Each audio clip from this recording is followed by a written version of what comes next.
Audio Jungle.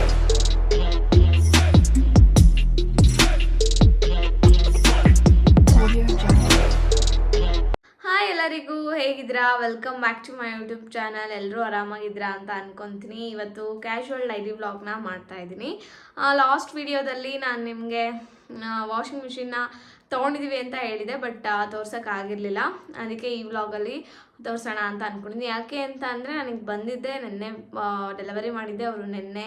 ಅದನ್ನು ಇನ್ಸ್ಟಾಲೇಷನ್ನು ನೆನ್ನೆ ಆಯಿತು ಸದ್ಯ, ಹೋಪ್ಫುಲ್ಲಿ. ಇಲ್ಲಾಂದರೆ ಇವತ್ತಾಗ್ತಾಯಿತ್ತು. ಇವತ್ತು ಕೂಡ ನಾನು ವ್ಲಾಗ್ ಹಾಕೋಕ್ಕಾಗ್ತಾ ಇರಲಿಲ್ಲ. ಸೊ ನೆನ್ನೆ ಎಲ್ಲದೂ ಆಯಿತು. ನಾನು ನಿಮಗೆ ತೋರಿಸ್ತೀನಿ ಅದಕ್ಕೆ ಎಷ್ಟಾಯಿತು, ಏನು ಕಾಸ್ಟ್ ಆಯಿತು, ಯಾವ ಥರ ಇದೆ, ಯಾವ ಕಂಪ್ನಿದು ಎಲ್ಲ ನಿಮಗೆ ಈ ವಿಡಿಯೋದಲ್ಲಿ ಗೊತ್ತಾಗುತ್ತೆ.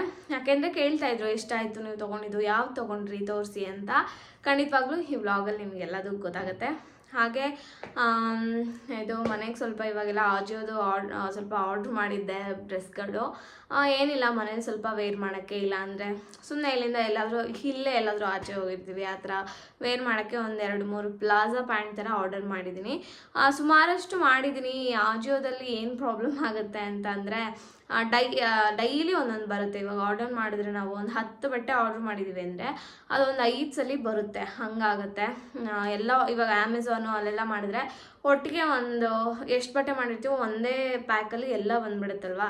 ಇದು ಹಾಗಲ್ಲ.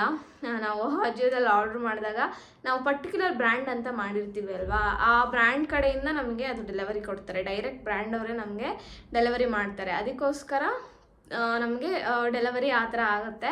ಇವತ್ತು 2 ಬಂದಿದೆ, ನಾಳೆ 2 ಬರುತ್ತೆ, ಹೀಗೆ. ಸೊ ತುಂಬ ಮಾಡಿದ್ದೀನಿ. ಅದಷ್ಟು ಬಂದಮೇಲೆ ನಾನು ನಿಮಗೆ ತೋರಿಸ್ತೀನಿ.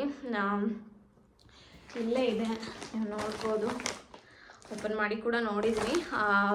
ನಾನು ಯಾವುದಾದ್ರೂ ಆರ್ಡ್ರ್ ಬಂದಿದ ತಕ್ಷಣ ಓಪನ್ ಮಾಡಿ ನೋಡ್ತೀನಿ, ಸೈಜ್ ಅದೇನಾ, ಕಲರ್ ಅದೇನಾ ಅಂತ ಒಂದು ಫಸ್ಟಿಗೆ ಟೆಸ್ಟ್ ಮಾಡ್ಕೊಂಡ್ಬಿಡ್ತೀನಿ. ನನಗೆ ರಿಟರ್ನ್ ಕಳಿಸೋದು ಅವೆಲ್ಲ ನಂಗೆ ಇಷ್ಟನೇ ಆಗಲ್ಲ. ಅದಕ್ಕೋಸ್ಕರ ಒಂದೊಂದ್ಸಲಿ ಬೇರೆ ಕಲರ್ ಬಂದಿರೋದು ಇದೆ, ಅದನ್ನು ಹಾಗೆ ಇಟ್ಕೊಂಡಿದ್ದೀನಿ. ರಿಟರ್ನ್ ಎಲ್ಲ ಕಳಿಸಿ ಅದೆಲ್ಲ ಮಾಡೋದು ನನಗೆ ಇಷ್ಟ ಆಗಲ್ಲ. ಸೊ ಅಷ್ಟೇ. ಅದೇ ನಾನು ಎಲ್ಲ ಬಂದಮೇಲೆ ಸಪ್ರೇಟಾಗಿ ಆಜಿಯೋದೇ ಒಂದು ಹಾಲ್, ಅದರಲ್ಲಿ ಹೇಗೆ ಶಾಪಿಂಗ್ ಮಾಡಬೇಕು, ಹೇಗೆ ಆಫರ್ಸ್ನ ಅಪ್ಲೈ ಮಾಡ್ಕೋಬೋದು, ಪ್ರತಿಯೊಂದೂ ಹೇಳ್ತೀನಿ. ನನಗೆ ಒನ್ ಆಫ್ ದಿ ಫೇವ್ರೇಟ್ ಅಂತಲೇ ಹೇಳ್ಬೋದು ಆಜಿಯೋ ಆ್ಯಪು. ಪ್ರತಿಯೊಂದು ನಾನು ವೇರ್ ಮಾಡೋವಂಥ ಬಟ್ಟೆ ಆಲ್ಮೋಸ್ಟ್ ಎಲ್ಲ ಆಜಿಯೋದಲ್ಲೇ ಇರುತ್ತೆ. ನಾನು ನಿಮಗೆ ಇನ್ನೊಂದು ಸಪ್ರೇಟ್ ವ್ಲಾಗ್ ಮಾಡಿ ತೋರಿಸ್ತೀನಿ. ಈಗ ನೀವು ಹೋಗಿ ಎಲ್ಲ ವಿಡಿಯೋ ನೋಡ್ಕೊಂಡು ಬನ್ನಿ. ಆಮೇಲೆ ಚೆನ್ನಾಗಿತ್ತು. ಪಾನಿಪುರಿ ಎಲ್ಲ ಮಾಡ್ಕೊಂಡು ತಿಂದಿದ್ವಿ ನಾನು ನನ್ನ ಫ್ರೆಂಡು ಎಲ್ಲ. ಅದ್ರದ್ದು ಕೂಡ ವ್ಲಾಗ್ನ ಹಾಕ್ತೀನಿ. ಪಾನಿಪುರಿದು ಸ್ವಲ್ಪ ರೆಸಿಪಿನ ತೋರಿಸಿದ್ದೀನಿ. ಹೋಪ್ ನಿಮಗೆ ಇಷ್ಟ ಆಗುತ್ತೆ ಅನಿಸುತ್ತೆ. ಓಕೆ, ನೀವು ವಿಡಿಯೋ ನೋಡಿ, ನಾನು ಲಾಸ್ಟಲ್ಲಿ ನಿಮಗೆ ಮತ್ತೆ ಸಿಗ್ತೀನಿ.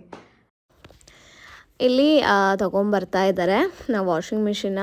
ನೆನ್ನೆ ಮಧ್ಯಾಹ್ನ ಅವರು ನಮಗೆ ಡೆಲಿವರಿ ಮಾಡಿದ್ದು. ಇಲ್ಲಾಂದರೆ ನಾನು ಆ ವ್ಲಾಗಲ್ಲೇ ನಿಮಗೆ ವಾಷಿಂಗ್ ಮಿಷಿನ್ನ ತೋರಿಸ್ತಾ ಇದ್ದೆ. ಸುಮಾರಷ್ಟು ಜನ ಕೇಳಿದ್ರಿ ತೋರಿಸೇ ಇಲ್ಲ ಅಂತ. ಅದೇ ನನಗೆ ಅವರು ಹೇಳೇ ಇರಲಿಲ್ಲ ಎಷ್ಟೊತ್ತಿಗೆ ಬರುತ್ತೆ ಅಂತ. ನಾವು ಈವ್ನಿಂಗ್ ಅಂದ್ಕೊಂಡಿದ್ವಿ. ಥ್ಯಾಂಕ್ ಗಾಡ್ ಅದು ಬಂದೇ ಬಿಡ್ತು ಮಧ್ಯಾಹ್ನ. ಸದ್ಯ ಅವತ್ತೇ ನಮಗೆ ಇನ್ಸ್ಟಾಲೇಷನ್ಗೂ ಬಂದರು. ಅದಕ್ಕೋಸ್ಕರ ಒಂದೇ ದಿನ ಆಯಿತು, ಇಲ್ಲ ಅಂದರೆ ಇವತ್ತು ಆಗ್ತಾ ಇರಲಿಲ್ಲ ಅದು. ಅದಕ್ಕೆ ನಾವು ಫಸ್ಟ್ ಟೈಮ್ ಗಿರಿಯಾಸಲ್ಲಿ ಶಾಪಿಂಗ್ ಮಾಡಿರೋದು. ಇಲ್ಲ ಅಂದರೆ ಆಲ್ಮೋಸ್ಟ್ ಎಲ್ಲ ನಾವು ಹರ್ಷ ಇದೆ ಅಲ್ವಾ ನಮ್ಮ ಶಿವಮೊಗ್ಗದಲ್ಲಿ BH ರೋಡಲ್ಲಿ, ಅಲ್ಲೇ ನಾವು ತೊಗೊಳ್ಳೋದು. ತುಂಬ ಚೆನ್ನಾಗಿರುತ್ತೆ ಅವ್ರ ಹತ್ರ ಆಪ್ಷನ್ಸು, EMI ಆಪ್ಷನ್ಸ್ ಆಗಲಿ, ಪ್ರತಿಯೊಂದು ಒಂದು ಟ್ರಸ್ಟ್ ಅನ್ನೋದಿರುತ್ತೆ ಅಲ್ವಾ. ನಾವು ನಮ್ಮನೆ TV, ಫ್ರಿಜ್ಜು, ನಮ್ಮಮ್ಮನ ಮನೇಲಿರೋ TV, ಪ್ರತಿಯೊಂದು ನಾವು ಅಲ್ಲೇ ಶಾಪ್ ಮಾಡಿ. ನನ್ನ ಫೋನು ಕೂಡ ನಾನು ಹರ್ಷದಲ್ಲೇ ಬೈ ಮಾಡಿದ್ದು. ಈ ರೀತಿ ನಾನು ಅದನ್ನು ಕೂಡ ಸ್ಟೋರಲ್ಲಿ ಹೋಗಿ ತೊಗೊಂಡಿರಲಿಲ್ಲ. ಇಲ್ಲಿ ಫಸ್ಟ್ ಟೈಮ್ ಅಲ್ವಾ ಗಿರಿಯಾಸ್ದು, ಚೆನ್ನಾಗಿದೆ ಅನಿಸ್ತು. ಅವರು ಕೂಡ ಚೆನ್ನಾಗೇ ಡಿಸ್ಕೌಂಟ್ ಕೊಡ್ತಾರೆ ಅಂತ ನಾವು ಅಲ್ಲಿ ಹೋಗಿದ್ದು. ನಾನು ನಿಮಗೆ ಹೇಳ್ತೀನಿ ಎಷ್ಟಾಯಿತು ಏನು ಅಂತ ಎಲ್ಲ. ಈಗ ನಾವು ತೊಗೊಂಬಂದ್ಬಿಟ್ಟು ಸೀದಾ ನಾವು ಎಲ್ಲಿ ಫಿಟ್ ಮಾಡ್ತೀವೋ ಅಲ್ಲಿಗೆ ತೊಗೊಂಬಂದು ಇಟ್ಟಿದ್ದಾರೆ. ಈಗ ಅವರು IFB ಕಡೆಯಿಂದ, ಅವರು ಕಂಪ್ನಿ ಕಡೆಯಿಂದ ಬಂದ್ಬಿಟ್ಟು ಇವಾಗ ನಮಗೆ ಇನ್ಸ್ಟಾಲೇಷನ್ ಮಾಡಿ ಕೊಡ್ತಾರೆ. ಚೆನ್ನಾಗಿದೆ, ನೀವು ನೋಡ್ಬೋದು. ದೊಡ್ಡ ಡ್ರಮ್ಮೇ ಇದೆ. 7 kgs ಅಂತ ಹೇಳಿದೆ ಅಲ್ವಾ ನಾನು. 6.5 kgs ಆಗಲಿ 7 kgs ಸೇಮ್ ಇದೆ. ಅದಕ್ಕೋಸ್ಕರ ನಮಗೆ ಏನಂತ ಹೇಳಿದ್ರು, ಡ್ರಮ್ ಸೈಜ್ ಎಲ್ಲದೂ ಸೇಮ್ ಇದೆ, ಏನೂ ಡಿಫ್ರೆನ್ಸ್ ಇಲ್ಲ. ಅದಕ್ಕೋಸ್ಕರ 6.5 ತೊಗೊಳ್ಳಿ ಅಂತ ಲಾಸ್ಟಿಗೆ ಫೈನಲ್ ಮಾಡಿದ್ರು. ಅದಕ್ಕೆ ನಾವು ಅದನ್ನೇ ತೊಗೊಂಡ್ವಿ. ಇದ್ರದ್ದು ಕಾಸ್ಟ್ ಬಂದುಬಿಟ್ಟು ಟೋಟಲ್ ಎಷ್ಟಾಯಿತು ಅಂತ ಅಂದರೆ, ಟೋಟಲ್ ಇದ್ರ ಕಾಸ್ಟ್ ಬಂದು 25,000 ರೂಪೀಸ್ ಇತ್ತು. ಆಗಿತ್ತು. ನಮಗೆ ಡಿಸ್ಕೌಂಟ್ ಹೋಗಿ 21,500 ರುಪೀಸ್ ಆಯಿತು. ಬಟ್ ಅಷ್ಟೇ ಆಯಿತು. ನೋಡಿ ಇಲ್ಲಿ ಒಂದು ಸ್ಟ್ಯಾಂಡ್ ತೊಗೊಂಬಂದಿದ್ದೀವಿ ನಾವು ಇದನ್ನು ಇಡೋಕ್ಕೋಸ್ಕರ. ಇದು ಕಬ್ಬಿಣದ್ದು ಬರುತ್ತೆ ಮತ್ತು ಅಲ್ಲಿ ನೋಡಿ ಅವರು ತಿರುಗಿಸ್ತಾ ಇದ್ದಾರಲ್ವ, ಇದು ಕ್ಲೀನಾಗೆ ನಮ್ಮ ಡ್ರಮ್ ಇರುತ್ತಲ್ವ ಕರೆಕ್ಟಾಗಿ ಕುತ್ಕೋಬೇಕು, ಒಳಗೆ ಕೆಳಗೆ ಮೇಲೆ ಆಗಬಾರ್ದು. ಅದಕ್ಕೋಸ್ಕರ ಈ ಸ್ಟ್ಯಾಂಡ್ ಹಾಕೋದು. ಇದಕ್ಕೆ ಸ್ಟ್ಯಾಂಡ್ಗೆ ನಮಗೆ 1,500 ರುಪೀಸ್ ಆಯಿತು. ಪ್ಲಸ್ ಎಕ್ಸ್ಟ್ರಾ ಅವರು ಇನ್ನು ಅದಕ್ಕೆ ಸ್ಟೆಬ್ಲೈಸರ್ ಅಂತೆ, ಆಮೇಲೆ ಅದಕ್ಕೇನೇನೋ ಅಂತೆಲ್ಲ ಇದು ಮಾಡ್ತಾರೆ ಅವ್ರು IFB ಅವ್ರು ಬಂದು. ನನಗೆ ನಿಜವಾಗ್ಲೂ ಸಿಟ್ಟು ಬಂದುಬಿಡುತ್ತೆ. ಈ ಥರ ತೊಗೊಂಡಿರ್ತೀವಿ ಆಲ್ರೆಡಿ ಎಷ್ಟೊಂದು ದುಡ್ಡು ಕೊಟ್ಬಿಟ್ಟು ವಾಷಿಂಗ್ ಮಿಷಿನ್ನ, ಮತ್ತೆ ಅವ್ರು ಬಂದು ಅದನ್ನು ಹಾಕಿಸ್ಕೋಬೇಕು, ನೀವು ಇದನ್ನು ಹಾಕಿಸ್ಕೋಬೇಕು, ಇಲ್ಲ ಹಂಗಾಗುತ್ತೆ ಹಿಂಗಾಗುತ್ತೆ. ನಾನು ಸ್ಟ್ಯಾಂಡೇ ಬೇಡ ಅಂತ ಫಿಕ್ಸ್ ಆಗಿಬಿಟ್ಟಿದೆ. ಬಟ್ ಸ್ಟಿಲ್ ಆಮೇಲೆ ಇವಾಗ 21,000 ರೂಪಾಯಿ ಇದ್ದೇ ತೊಗೊಂಡ್ಬಿಟ್ಟು ನಾವು 1,500 ರೂಪಾಯಿ ಸ್ಟ್ಯಾಂಡ್ ತೊಗೊಂಡಿಲ್ಲ ಅಂದರೆ ಏನು ಅಂತ ಅದನ್ನು ಹಾಕ್ಸಿದ್ವಿ. ಮತ್ತು ನಮಗೂ ಕ್ಲೀನಿಂಗ್ ಪರ್ಪಸ್ಗೆ ಈಸಿ ಆಗುತ್ತೆ ಅಂತ. ಆಮೇಲೆ ನಾವು ಇಲ್ಲಿಗೆ ಫಿಟ್ ಮಾಡಿಸಿದ್ವಿ. ಸ್ವಲ್ಪ ಸೈಡಿಗೆ ಇದ್ದಿದ್ರೆ ತುಂಬ ಚೆನ್ನಾಗಿರ್ತಿತ್ತು ಅನ್ನಿಸ್ತು. ಬಟ್ ಅಲ್ಲೆಲ್ಲೂ ಪಾಯಿಂಟ್ ಇರಲಿಲ್ಲ. ನಾವು ಹೆಂಗಿದ್ರು ಅಲ್ಲಿ ವಾಶ್ರೂಮ್ ಏರಿಯಾನೇ ಅಲ್ವಾ ಅದು, ಅದಕ್ಕೋಸ್ಕರ ನಾವು ಅಲ್ಲೇ ಫಿಟ್ ಮಾಡಿಸಿದ್ವಿ. ಆಮೇಲೆ ಇದಕ್ಕೆ ಇನ್ನೂ ಅವರು ಏನೇನೋ ಕೊಟ್ಟರು, ನಾನು ಆಮೇಲೆ ತೋರಿಸ್ತೀನಿ. ಇಲ್ಲಿ ನಾನು ವಿಡಿಯೋ ಮಾಡ್ಕೊಂಡಿದ್ದೆ ಅವ್ರು ಹೇಳೋದು, ಯಾಕೆಂದರೆ ಒಂದೊಂದ್ರಲ್ಲಿ ತುಂಬ ಕಾಂಪ್ಲಿಕೇಟ್ ಇರುತ್ತಲ್ವ. ಅವ್ರು ಹೋದ್ಮೇಲೆ ಅಯ್ಯೋ ಇದನ್ನು ಮಾಡಬೇಕಿತ್ತಾ ಅದನ್ನು ಮಾಡಬೇಕಿತ್ತಾ ಅಂತ ಕನ್ಫ್ಯೂಷನ್ ಆಗುತ್ತೆ. ಅದಕ್ಕೋಸ್ಕರ ವಿಡಿಯೋ ಮಾಡಿ ಇಟ್ಕೊಂಡಿದ್ದೆ ನಾನು.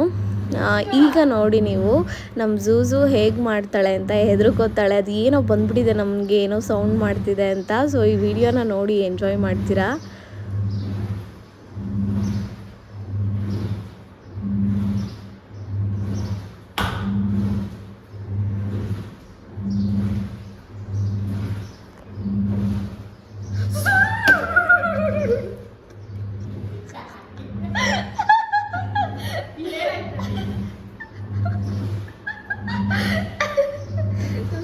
ನೋಡು ಬಾ ಬಾಯ್ಲಿ ಬಾಯ್ಲಿ ನೋಡು ಏನು ನೋಡು ಏನು ಹೋಗಿ ನೋಡು ಹೋಗಿ ನೋಡು. ಏನಪ್ಪ ಸೌಂಡು?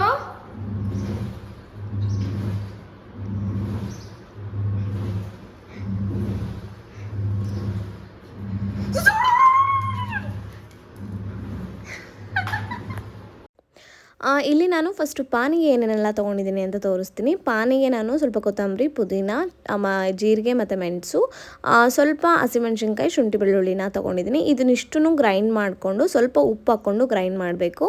ಅದು ಗ್ರೈಂಡ್ ಮಾಡ್ಕೊಂಡಿದ್ದಕ್ಕೆ ನೀರು ಹಾಕ್ಕೊಂಡು ಈ ಥರ ನಾನು ಪಾನಿ ಮಾಡ್ಕೊಂಡಿದ್ದೀನಿ. ಈಗ ನಾನು ಆ ಪಾನಿಗೆ ನಾವು ಹುಣ್ಸೆಹಣ್ಣ ನೆನೆ ಹಾಕ್ಕೊಂಡಿರಬೇಕು. ಆ ಹುಣ್ಸೆಹಣ್ಣ ನಾನು ಹಾಕ್ಕೋತಾ ಇದ್ದೀನಿ. ಎಷ್ಟು ಹುಳಿ ಬೇಕೋ ಅಷ್ಟು ಹುಳಿನ ಹಾಕ್ಕೊಂಡು ಅದನ್ನು ಮಾಡ್ಕೋಬೇಕು. ಸೊ ಪಾನಿ ರೆಡಿ ಆಗುತ್ತೆ ನಮಗೆ. ಈಗ ನಾವಿಲ್ಲಿ ಸ್ಟಫಿಂಗಿಗೆ ಆಲೂಗಡ್ಡೆ ಮತ್ತು ಕಡಲೆಕಾಯಿ ಎರಡೂ ಕೂಡ ಬೇಯಿಸ್ಕೊಂಡಿದ್ದೀವಿ. ಒಂದು 3 ಆಲೂಗಡ್ಡೆ ತೊಗೊಂಡಿದ್ದೀವಿ ಅಷ್ಟೇ. ನಾವು ಏನು ಒಂದೊಂದು 6-7 ಪೂರಿ ತಿಂತೀವಿ ಅಷ್ಟೇ, ಅದಕ್ಕೋಸ್ಕರ. ಹಾಗೆ ಇಲ್ಲಿ ಒಂದು 2 ಈರುಳ್ಳಿ ಸಣ್ಣಕ್ಕೆ ಹೆಚ್ಚಿ ಹಾಕ್ಕೊಂಡಿದ್ದೀವಿ. ಹಾಗೆ ಸ್ವಲ್ಪ ಕೊತ್ತಂಬರಿನ ಜಾಸ್ತಿ ಹಾಕ್ಕೊಂಡ್ರೆ ಚೆನ್ನಾಗಿರುತ್ತೆ. ನನಗೆ ಕೊತ್ತಂಬರಿ ಫ್ಲೇವರ್ ತುಂಬ ಇಷ್ಟ, ಯಾವುದ್ರಲ್ಲಾದ್ರೂ ಅಷ್ಟೇ. ಅದಕ್ಕೆ ನಾವು ಕೊತ್ತಂಬರಿ ಜಾಸ್ತಿ ಹಾಕ್ಕೊತಿದ್ದೀವಿ. ಇಲ್ಲಿ ಈಗ ಖಾರದ ಪುಡಿನ ಹಾಕ್ಕೊಳ್ತಾ ಇದ್ದೀವಿ. ಸ್ಟಫಿಂಗಿಗೆ ನಿಮಗೆ ಯಾವುದ್ಯಾವುದು ಬೇಕೋ ಅದನ್ನು ಹಾಕ್ಕೋಬೋದು ನೀವು. ನಾವು ಖಾರದ ಪುಡಿ ಹಾಕ್ತಾಯಿದ್ದೀವಿ. ಸ್ವಲ್ಪ ಧನಿಯಾ ಪುಡಿ, ಸ್ವಲ್ಪ ಇದನ್ನು ಚಾಟ್ ಮಸಾಲ ಸ್ವಲ್ಪ ಹಾಕಬೇಕು, ಜಾಸ್ತಿ ಬೇಡ. ಅದರಲ್ಲೂ ಕೂಡ ಉಪ್ಪಿರುತ್ತೆ, ನೋಡಿಕೊಂಡು ನೀವು ಇದಕ್ಕೆ ಉಪ್ಪನ್ನ ಸೇರಿಸ್ಕೋಬೇಕಾಗತ್ತೆ. ಸೊ ಇದನ್ನು ಇಷ್ಟನ್ನು ಹಾಕ್ಕೊಂಡು ಕಲಿಸ್ಕೋಬೇಕು. ನೀವು ಇದಕ್ಕೆ ಬೇಕಂದರೆ ಇನ್ನು ಬೇರೆ ಬೇರೆ ಪೌಡರ್ಸ್ ಸಿಗುತ್ತೆ ಹೊರಗಡೆ, ನೀವು ಅದನ್ನು ಕೂಡ ಹಾಕ್ಕೋಬೋದು. ನಾವು ಸ್ವಲ್ಪ ಅದ್ರ ಬದಲು ಗರಂ ಮಸಾಲಾನ ಹಾಕ್ಕೋತಾ ಇದ್ದೀನಿ, GRBದು ಗರಂ ಮಸಾಲ ಹಾಕ್ಕೋತಾ ಇದ್ದೀನಿ ಅಷ್ಟೇ. ಹಾಗೆ ನಾ ಹೇಳ್ದಂಗೆ ಸ್ವಲ್ಪ ಉಪ್ಪು ಹಾಕ್ಕೋಬೇಕು, ಯಾಕೆಂದರೆ ಪಾನಿಯಲ್ಲೂ ಉಪ್ಪಿರುತ್ತೆ, ಅದನ್ನು ನೋಡ್ಕೊಂಡು ನೀವು. ಈಗ ನಾವು ಇದನ್ನು ಕ್ಲೀನಾಗೆ ಕಲಿಸ್ಕೊತಾ ಇದ್ದೀವಿ.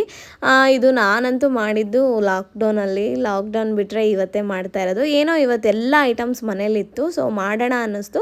ಅದಕ್ಕೆ ನಾನು ನನ್ನ ಫ್ರೆಂಡ್ ಮಾಡಿದ್ವಿ. ಈಸಿ ಅಲ್ವಾ, ಅದು ಏನಿಲ್ಲ, ಅದು ಪೇಸ್ಟ್ ಮಾಡ್ಕೊಂಡು ಪಾನಿ ಮಾಡಿಕೊಂಡ್ರೆ ಈ ಥರ ಪೂರಿ ಇರುತ್ತೆ, ಪೂರಿ ಕರ್ಕೊಳ್ಳೋದು ತಿನ್ನೋದು.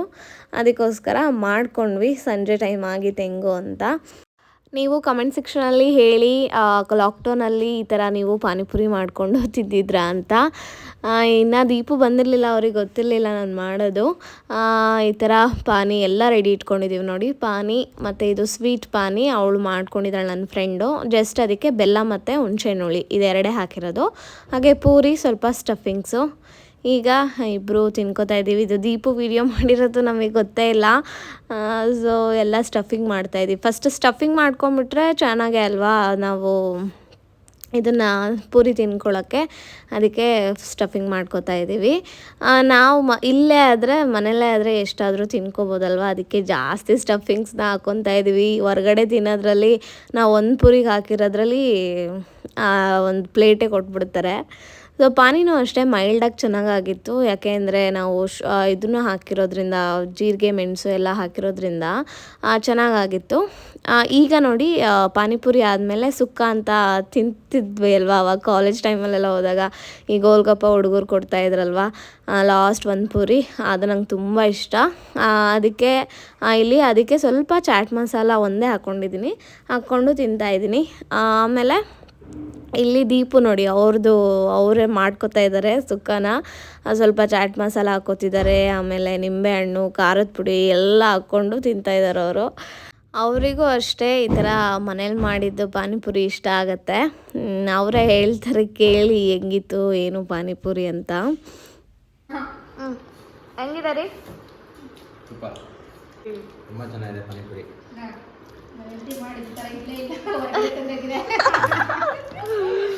ಹೊರಗಡೆ ತಂದೇಳಿ ತಂದ್ಕೊಂಡ್ವಿ ಮಿಸ್ ಆಗಿ ಆಮೇಲೆ ಹಿಡಿದ್ವು. ನೀನು ತಿನ್ಕೊಟ್ಟ ಸಾಹಿತ್ಯ ನನ್ನ ಕೈ ಇದು ಖಾಲಿ ಇಲ್ಲ.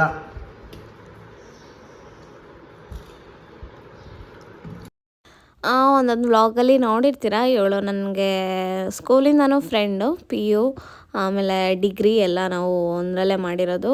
ಆಮೇಲೆ ಇಲ್ಲೇ ಮನೆ ಇರೋದು ಇವಳದು. ಸೊ ಯಾವಾಗಲೂ ಸಿಗ್ತಾ ಇರ್ತೀವಿ. ಈಗ ಅವರು ಇದನ್ನು ಮಾಡಿದರು, ಇದರ ಏನೋ ಅದಕ್ಕೆ ಲಿಕ್ವಿಡ್ ಹಾಕ್ಬಿಟ್ಟು ಕ್ಲೀನ್ ಮಾಡೋಕ್ಕೆ ಅಂತ ಬಿಟ್ಟಿದ್ರು. ಸೊ ಒಂದು ದಿವಸ ನೀವು ಇದನ್ನು ಹಾಕ್ಬಿಡಿ, ಬಟ್ಟೆನ ಹಾಕ್ಬಿಡಿ, ಒಂದು ದಿವಸ ಫುಲ್ಲು ಅದನ್ನು ಲಿಡ್ ಓಪನ್ ಮಾಡಿಬಿಟ್ಟು ಹಾಗೆ ಇಡಿ ಅಂತ ಹೇಳಿದರು. ಮತ್ತು ಇದು ನಾನು ಹೇಳಿದ್ನಲ್ಲ ಸ್ಟೆಬಿಲೈಸರ್, ಇದನ್ನು ಅಷ್ಟೇ ತೊಗೊಂಡ್ವಿ. ಇದಕ್ಕೇ 1400 ರುಪೀಸ್ ಆಯಿತು. ನೋಡಿ ಚೆನ್ನಾಗೆ ನೀರೆಲ್ಲ ಹೋಗ್ತಿದೆ. ಎಲ್ಲದನ್ನು ಟೆಸ್ಟ್ ಮಾಡಿ ಅಂತ ಹೇಳಿದರು ನಮಗೆ, ನೀರೆಲ್ಲ ಚೆನ್ನಾಗಿ ಹೋಗ್ತಿದೆಯಾ ಒಂದ್ಸಲಿ ಚೆಕ್ ಮಾಡ್ಕೊಳ್ಳಿ ಎಲ್ಲ ಅಂತ. ಸೊ ಅದು ಕ್ಲೀನ್ ಆಯಿತು. ಮತ್ತು ಇದೇ ನಾನು ಹೇಳಿದ್ದು ಅವ್ರದ್ದೇ ಕಂಪ್ನಿದು ಈ ಥರದ್ದು ಒಂದು IFBದು ಇದು ಕೊಟ್ಟರು. ಇದಕ್ಕೆ ಕಾಸ್ಟ್ ಬಂದು ಒಂದು 360 ಏನೋ ಆಯಿತು. ಇದು 2 ಮಂತ್ಸ್ ಬರುತ್ತೆ ನಿಮಗೆ ಅಂತ ಹೇಳಿದ್ದಾರೆ, ಗೊತ್ತಿಲ್ಲ. ಹಾಗೆ ಇದು ಮಂತ್ಲಿ ಒನ್ಸ್ ಈ ಥರ ಡ್ರಮ್ ಕ್ಲೀನ್ ಮಾಡಿ ಅಂತ ಇದೊಂದು ಕೊಟ್ಟಿದ್ದಾರೆ. ಈಗ ನೋಡಿ ಇಲ್ಲಿ ನಮ್ಮ ಝೂಝು ಅಮ್ಮನ ವೇಲಿದು ಡೈಲಿ ಏನಾದರೂ ಹಾಲು ತರಕ್ಕೆ ಹೋಗೋಕ್ಕೆ, ಇಲ್ಲಾಂದರೆ ಅವ್ರು ವೇರ್ ಮಾಡ್ಕೊಂಡು ಹೋಗ್ತಾರಲ್ವ, ಅವ್ರ ಜೊತೆ ಕರ್ಕೊಂಡು ಹೋಗಲ್ಲ ಅಂತ ಅವಳಿಗೆ ಸಿಟ್ಟು. ಅದಕ್ಕೆ ಇದಂದರೆ ಅವಳಿಗೆ ಆಗಲ್ಲ, ಇದನ್ನು ಹಾಕ್ಕೊಂಡು ಹೊರಗೆ ಹೋಗ್ತಾರಲ್ವ, ಅದಕ್ಕೆ ಅದನ್ನು ಬಂದಿದ ತಕ್ಷಣ ಅದನ್ನು ಇಸ್ಕೊಂಡು ಈ ಥರ ಮಾಡಿ ಅವಳಿಗೆ ಸಮಾಧಾನ ಆಗೋ ತನಕ ಸಿಟ್ಟನ್ನ ತೀರಿಸ್ಕೊತಾಳೆ. ಅದೇನೋ ಗೊತ್ತಿಲ್ಲ ಅವಳಿಗೆ, ಇದೊಂದು ಅಂದರೆ ಆಗಲ್ಲ. ಇದಿದ್ದರೆ ಇದನ್ನು ಹಾಕ್ಕೊಂಡು ಹೊರಗೆ ಹೋಗ್ತಾರೆ ಅಂತ ಅವಳಿಗೆ ಸಿಟ್ಟು. ಅವಳಿಗೆ ಫಸ್ಟ್ ಮರಿಯಿಂದನೂ ಅವಳು ಇದನ್ನು ಅಭ್ಯಾಸ ಮಾಡ್ಕೊಂಡಿದ್ದಾಳೆ.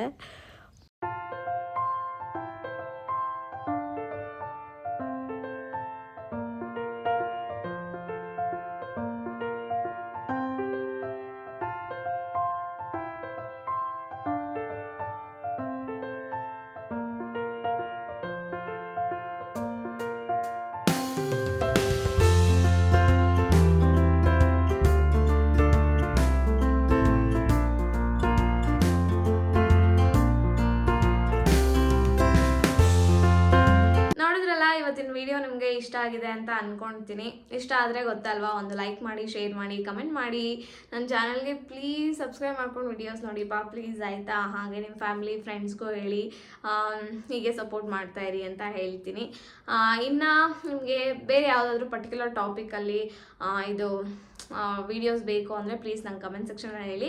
ನಂಗೆ ಇವಾಗ ಸ್ವಲ್ಪ ಇದು ಬರ್ತಾ ಇರೋದು, ನಿಮ್ಮದು ಮಂತ್ಲಿ ಗ್ರೋಸರಿ ಶಾಪಿಂಗ್ ಎಷ್ಟಾಗುತ್ತೆ, ಅದರ ಎಕ್ಸ್ಪೆನ್ಸ್ ಎಷ್ಟಾಗುತ್ತೆ, ನೀವು ಹೇಗೆ ಮ್ಯಾನೇಜ್ ಮಾಡ್ತೀರಾ, ಅದರದ್ದು ಒಂದು ವಿಷಯ ಟಾಪಿಕ್ ಮಾತಾಡಿ ಅಂತ ನನಗೆ ಮೇನ್ ಬರ್ತಾ ಇರೋದು. ಅದೊಂದು ಬರ್ತಾ ಇದೆ ಟಾಪಿಕ್ಕು. ಅದು ಬಿಟ್ಟು ಇನ್ನು ಯಾವುದಾದ್ರೂ ವಿಷಯ ನಿಮಗೆ ಬೇಕು ಅಂದರೆ ಪ್ಲೀಸ್ ನನಗೆ ಕಮೆಂಟ್ ಸೆಕ್ಷನಲ್ಲಿ ಹೇಳಿ. ನಾನು ಆದಷ್ಟು ಮಾಡೋಕ್ಕೆ ಟ್ರೈ ಮಾಡ್ತೀನಿ. ಪ್ರ್ಯಾಂಕ್ ವಿಡಿಯೋ ನಾನು ಹೇಳ್ದಂಗೆ ಸದ್ಯಕ್ಕೆ ಆಗೋದಿಲ್ಲ, ನಾನು ಏನಕ್ಕೆ ಅಂತ ಮುಂದೆ ಹೇಳ್ತೀನಿ ನಿಮಗೆ.